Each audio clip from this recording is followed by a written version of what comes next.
رمضان کی آمد ہے.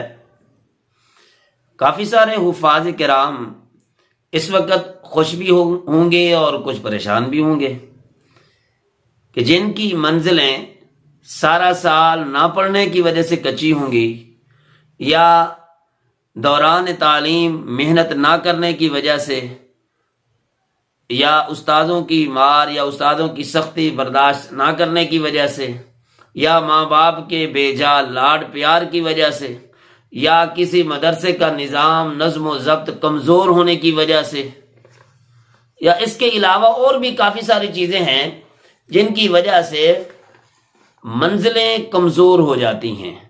قرآن کریم کوئی ایسی چیز تو نہیں ہے کہ انسان اپنے طور پر اس کو یاد کر سکے.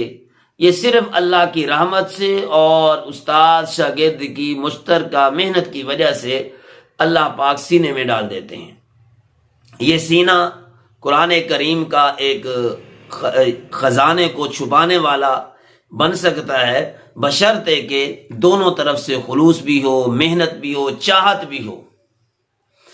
تو اب وہ حفاظ کرام جن کی منزلیں کچی ہیں ان کے لیے دو چار چیزیں ایسی ہیں کہ جو ہمارے ذہن میں آ رہی ہیں کہ جس کی وجہ سے وہ لوگ اپنی منزلیں صحیح معنی میں یاد کر سکتے ہیں اور مسلح پڑھ سکتے ہیں. رمضان کریم اللہ کا مہمان مہینہ، اس کو بڑے ادب احترام اور ہمت کے ساتھ گزار سکتے ہیں. تو قرآن کریم یاد کیسا کریں؟ سب سے پہلی بات تو یہ ہے کہ انسان اس پہ ندامت کرے کہ اللہ کا قرآن، اللہ کا کلام میرے سینے میں تھا، میں نے کم ہمتی کی وجہ سے اپنے سینے سے اس کو نکال دیا ہے. میں نے محنت نہیں کی، میں نے روزانہ اس کی تلاوت نہیں کی جو مجھے کرنی چاہیے تھی. صرف رمضانی حافظ یا لمبے عرصے تک رمضان کے اندر بھی مصلی نہیں پڑھایا، تراویح نہیں پڑھائی، ختم قرآن نہیں کیا، جس کی وجہ سے آج منزل مجھے یاد نہیں ہے.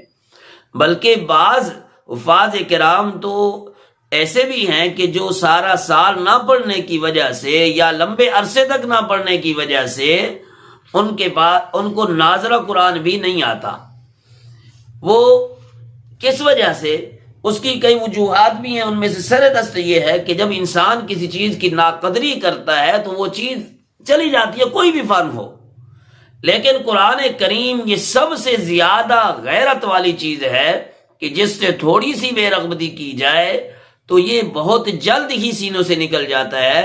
نبی پاک صلی اللہ علیہ وسلم کے ارشاد کے مطابق کہ آپ نے ارشاد فرمایا کہ جیسے وحشی اونٹ کو کھول دیا جائے تو وہ ہاتھ میں نہیں آتا، پکڑ میں نہیں آتا، گرفت میں نہیں آتا، اسی طریقے سے قرآن کریم ایک ایسی غیرت والی چیز ہے کہ اگر اس کی نگہبانی حفاظت نہیں کریں گے، اس کو بار بار یاد نہیں کریں گے تو یہ بھی سینوں سے نکل جائے گا. اور بڑی مشکل سے توبہ کے بعد، عاجزی کے بعد پھر کہیں ایسا یہ سینوں میں دوبارہ محفوظ ہونا شروع ہوتا ہے. تو ایک بڑے خزانے کی ناقدری نہ کریں. دنیا کی یہ چمک دمک کی وجہ سے، اپنی دیگر مصروفیات کی وجہ سے اس کو پیٹھ نہ کریں. اگر کہیں ہو بھی گئی ہے تو اللہ سے توبہ کریں. سب سے پہلی چیز یہ ہے کیوں کہ اس کے بھلانے کی اور اس کو یاد نہ کرنے کی وعید بڑی سخت ہے. میں بھی آپ کی طرح ایک ایسے ہی حافظ تھا، ایک ایسے استادوں کے پاس تو پڑھا، استادوں نے محنت کی، لیکن ہم نے کافی عرصے تک اس کو جو ہے تراویح نہ پڑھانے کی وجہ سے کسی حد تک یہ ہمارا قرآن بھول گیا تھا، یعنی مزیدار منزل نہیں جاتی. تو اوریجنل تجربات میں آپ سے شیئر کر رہا ہوں. آپ مہربانی کریں، عمل کریں تو بھلائیں نہیں قرآن کریم، نہیں تو اس کی وعیدیں بڑی سخت ہیں، آخرت میں سزا بڑی سخت ہے. تو جو بھی حضرات ایک لمبے عرصے تک بھلا چکے ہیں، داڑیاں مڈا چکے ہیں، اپنی فیلڈ یہ قرآن حدیث والی ترک کر چکے ہیں، ختم کر چکے ہیں، پھر بھی وہ اس دروازے پہ آئیں، اللہ کے دروازے پر اللہ سے معافی مانگے اور اس قرآن کریم کو یاد کریں. تو 3-4 ٹپس ہیں، مشورے ہیں. سب سے پہلی بات تو یہ ہے کہ اللہ کے ہاں توبہ، اور دوسری بات یہ ہے اللہ کی رحمت سے مایوس نہ ہوں. یہ قرآن کریم 30 پارے آپ کے سینے میں آ سکتے ہیں بشرطے کہ ہمت کریں. میں بھی آپ کا بھائی ہوں، میرے ساتھ بالکل یہی سیم سچویشن تھی کہ میں بڑا ڈرتا تھا یہ تراوی پڑھانے سے، لیکن اللہ نے ایک چیز ذہن میں ڈال، اس کا میں نے تجربہ کیا، الحمدللہ اب بڑی اچھے انداز کے اندر منزل یاد ہو جاتی ہے۔ تراوی دوسرا تیسرا چوتھا سال ہے مسلسل پڑھا رہا ہوں، تو آپ میرے تجربات سے فائدہ اٹھائیں، انشاءاللہ بہت فائدہ ہوگا۔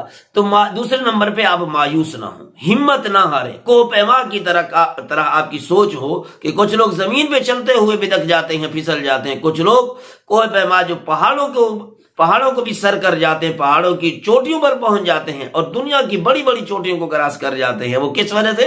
کہ ان کا دل ہوتا ہے، ہمت ہوتی ہے، جذبہ ہوتا ہے کہ ہم نے یہ کام کرنا ہے۔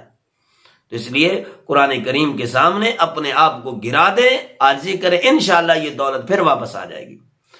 نمبر 3، ہمیشہ پہلے ایک قرآن رکھیں۔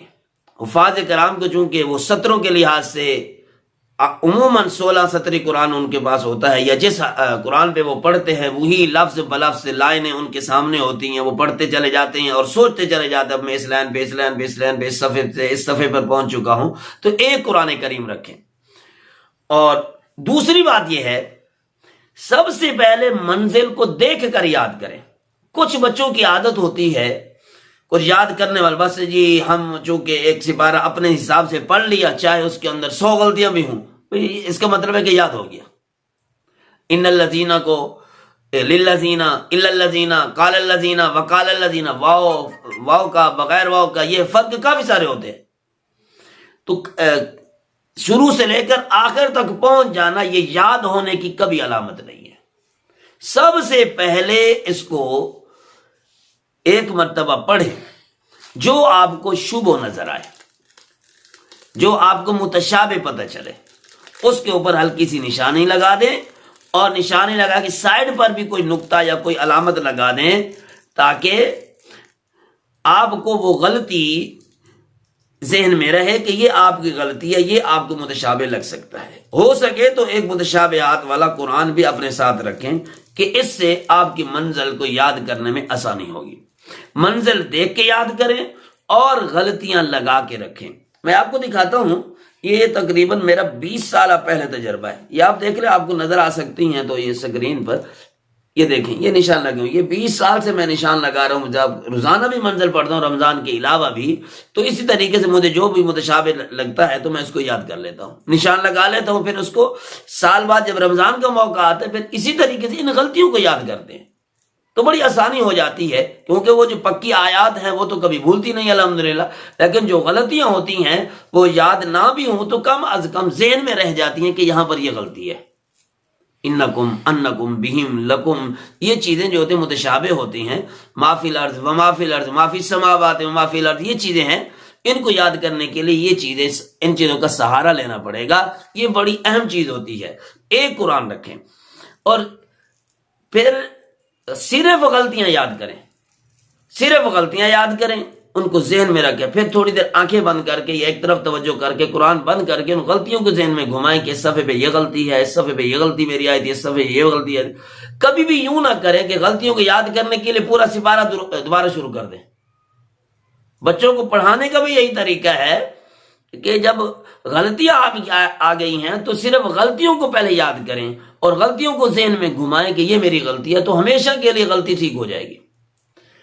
اس کے بعد پھر منزل اپنے طور پہ پوری پڑھیں، جو غلطیاں پھر مزید آئیں ان کے نشان لگائیں۔ تو یہ 3-4 ٹپس ہیں، 5 ٹپس ہیں کہ بھئی اپنی منزل یاد کرنے کے لیے ذہن بنائیں، ذہن سازی اپنے آپ کریں، اپنے آپ کو آمادہ کریں، اور ایک قرآن کریم رکھیں جس کی وجہ سے انشاءاللہ اتنا فائدہ ہوگا کہ آپ دعائیں دیں گے، یاد کریں گے کہ جب آپ ڈرتے ہیں کہ تراوی کا نام کوئی کہہ نہ دے، منزل پڑھنے کا نام کوئی نہ کہہ دے، ماں باپ بوڑھے ہیں، ان کی خواہش ہوتی ہے کہ چلو بھائی ہم ایک مرتبہ اپنے بیٹے کا قرآن کریم تراوی میں سن لیں، تو بندہ بدکتا ہے، کئی بہانے کرتا ہے، ناراض ہو جاتا ہے کہ مجھے کیوں کہتے ہو، تو اس کو تراوی کے نام سے ڈر لگتا ہے، منزل اور قرآن کے نام سے ڈر لگتا ہے۔